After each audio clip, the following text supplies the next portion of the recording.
நற்செய்தி வாசகம். மத்தேயு எழுதிய நற்செய்தி 14ஆம் அதிகாரம். ஆண்டவரின் உயிருள்ள வார்த்தைகள் 13 21 முடிய. இதை கேள்வியுற்ற இயேசு அங்கிருந்து புறப்பட்டு படகில் ஏறி பாலை நிலத்தில் உள்ள தனிமையான ஒரு இடத்திற்கு சென்றார். இதை கேள்விப்பட்ட திரளான மக்கள் ஊர்களிலிருந்தும் கால்நடையாக அவரை பின்தொடர்ந்தனர். இயேசு அங்கு சென்றபோது பெரும் திரளான மக்களைக் கண்டு அவர்கள் மீது பரிவு கொண்டார்.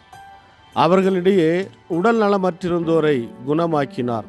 மாலையான போது சீடர் அவர்களிடம் வந்து, இவ்விடம் பாலை நிலம் ஆயிற்றே, நேரமும் ஆகிவிட்டது, ஊர்களுக்கு சென்று தங்களுக்கு தேவையான உணவு வாங்கி கொள்ள மக்கள் கூட்டத்தை அனுப்பிவிடும் என்றனர். இயேசு அவர்களிடம், அவர்கள் செல்ல வேண்டியதில்லை, நீங்களே அவர்களுக்கு உணவு கொடுங்கள் என்றார்.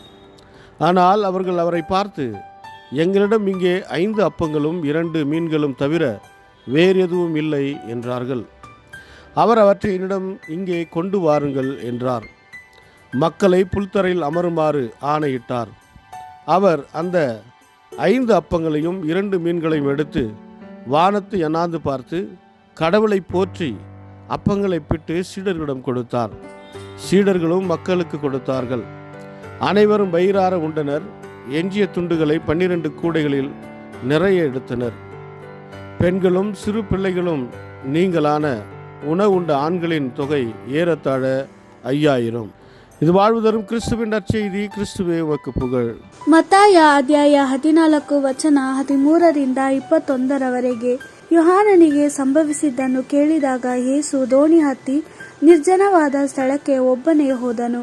ಆದರೆ ಈ ಸುದ್ದಿ ಜನರಿಗೆ ತಿಳಿಯಿತು. ಆದ್ದರಿಂದ ಅವರು ತಮ್ಮ ಊರುಗಳನ್ನು ಬಿಟ್ಟು ಕಾಲ್ನಡಿಗೆಯಲ್ಲಿ ಆತನಿದ್ದ ಸ್ಥಳಕ್ಕೆ ಹೋದರು. ಯೇಸು ಅಲ್ಲಿಗೆ ಬಂದಾಗ ಜನರು ಗುಂಪು ಗುಂಪಾಗಿ ನೆರೆದಿರುವುದನ್ನು ಕಂಡು ಅವರಿಗಾಗಿ ದುಃಖಪಟ್ಟು ಕಾಯಿಲೆಯವರನ್ನು ಗುಣಪಡಿಸಿದನು. ಸಂಜೆ ಆದಾಗ ಶಿಷ್ಯರು ಯೇಸುವಿನ ಬಳಿಗೆ ಬಂದು, ಈ ಸ್ಥಳದಲ್ಲಿ ಜನರು ವಾಸಿಸುವುದಿಲ್ಲ, ಈಗಾಗಲೇ ಸಮಯವಾಗಿದೆ, ಜನರು ತಮಗಾಗಿ ಆಹಾರವನ್ನು ಕೊಂಡುಕೊಳ್ಳಲು ಅವರನ್ನು ಊರುಗಳಿಗೆ ಕಳುಹಿಸಿಬಿಡು ಎಂದು ಹೇಳಿದರು. ಯೇಸು, ಜನರು ಹೋಗುವುದು ಬೇಡ, ನೀವೇ ಅವರಿಗೆ ಸ್ವಲ್ಪ ಊಟವನ್ನು ಕೊಡಿ ಎಂದು ಹೇಳಿದನು. ಆಗ ಶಿಷ್ಯರು, ನಮ್ಮಲ್ಲಿ 5 ರೊಟ್ಟಿ ಮತ್ತು 2 ಮೀನುಗಳು ಮಾತ್ರ ಇವೆ ಎಂದು ಉತ್ತರ ಕೊಟ್ಟರು. ಯೇಸು, ಆ ರೊಟ್ಟಿ ಮತ್ತು ಮೀನುಗಳನ್ನು ನನ್ನ ಬಳಿಗೆ ತನ್ನಿರಿ ಅಂದನು. ಬಳಿಕ ಆತನು ಜನರಿಗೆ ಹುಲ್ಲಿನ ಮೇಲೆ ಕುಳಿತುಕೊಳ್ಳುವುದಕ್ಕೆ ಹೇಳಿ 5 ರೊಟ್ಟಿ ಮತ್ತು 2 ಮೀನುಗಳನ್ನು ತೆಗೆದುಕೊಂಡು ಆಕಾಶದ ಕಡೆಗೆ ನೋಡಿ ಅವುಗಳಿಗಾಗಿ ದೇವರಿಗೆ ಸ್ತೋತ್ರ ಸಲ್ಲಿಸಿ ರೊಟ್ಟಿಯನ್ನು ಮುರಿದು ತನ್ನ ಶಿಷ್ಯರಿಗೆ ಕೊಟ್ಟನು.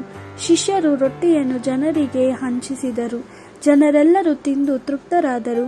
ಜನರು ತಿಂದು ಮುಗಿಸಿದ ನಂತರ ತಿನ್ನಲಾರದೆ ಉಳಿಸಿದ ಚೂರುಗಳನ್ನು ಶಿಷ್ಯರು ಶೇಖರಿಸಿದಾಗ 12 ಬುಟ್ಟಿಗಳು ತುಂಬಿ ಹೋದವು. ಊಟ ಮಾಡಿದವರಲ್ಲಿ ಹೆಂಗಸರು ಮತ್ತು ಮಕ್ಕಳನ್ನು ಬಿಟ್ಟರೆ ಗಂಡಸರೇ ಸುಮಾರು 5000 ಇದ್ದರು. ದೇವರ ವಾಕ್ಯವಿದು. ದೇವರಿಗೆ ಕೃತಜ್ಞತೆ ಸಲ್ಲಲಿ. Gospel according to Matthew chapter 14 verse 13 to 21. On hearing this, Jesus set out secretly by boat for a secluded place, but the people heard of it and they followed him on foot from their towns. When Jesus went ashore, he saw the large crowd of people gathered there and had compassion on them, and he healed their sick. Late in the afternoon, his disciples came to him and said, "This is a lonely place and it is now late.